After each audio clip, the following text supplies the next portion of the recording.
عنہ صحیح مسلم کی حدیث سے دا نبی صلی اللہ علیہ وسلم په یو لخر باندې امیر مقرر او دا اخری وخت دی چې کله نبی صلی الله علیه وسلم وفات کیږي او بیا لا اسامه لخر نو تله او نبی صلی الله علیه وسلم وفات شو او ابو بکر صدیق رضی الله عنه چې کله د نبی صلی الله علیه وسلم د دفن فارغ شو خلافت سنبال کو نو لاول کار داو کو چې جیش اسامه د اسامه لخر ولېګو برکار څنګه حالات دي دا وظیفه مخاده نبی صلی الله علیه وسلم مقرر کړي اسامه ابن زید د امیر مقرر کو په لخر باندې چې امیر مقرر کو خلکو اعتراضونه شروع کړو ویل وړو کې هلکه یو باندې امیر مقرر کشر لکته دای په باندې امیر مقرر کو لخر کې څوک دي تاسو پته شته څوک پکې به دغه لخر کې ابو بکر صدیق عمر ابن الخطاب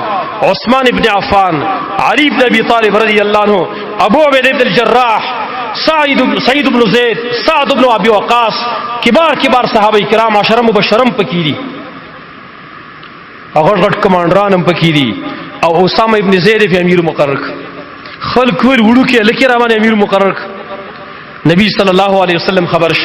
لاړ منبر ته وخوته ویلې خلکا تاسو د اسامه ابن زید په امارت باندې په ما اعتراض کوي د دین مخ کې د پپلار په امارت هم تاسو اعتراضونه په ما باندې کړی د زید ابن حارثه رضی الله عنه ویل قسم په الله ویل زید ابن حارثه د امارت ته پر ډیر لایق اسامه ابن زید داین رست ډیر لایق د امارت ته پر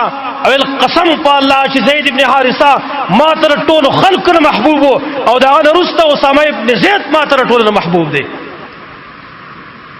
اسامه ابن زید ټول المات محبوب دی دیو جنا حب الرسول صلی الله علیه وسلم دا به اسامه ابن زید ته ویل کېده د نبی صلی الله علیه وسلم محبوب یې خزه غلا کړی وا فاطمه نومي فاطمه قریشی و خزوا ای غلا کړی و غلا په ثابت شي وا نبی صلی الله علیه وسلم ته پیش کړه هغه حکم وکړ لاس کټ کړي خلک ویل د قریش او غټ خاندان خزره د دینه چې لاس کټ کیږي دا ډیره غټه خبره ده او زمو شرم دی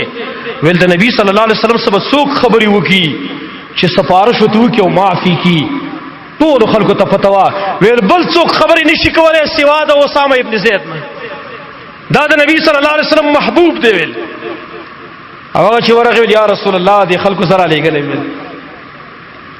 دا خزه معاف کی نبی صلی الله علیه وسلم خود الله د حدود مبارکه د چا خیال نه ساته ګرانواله په خپل ځای ویل اسامه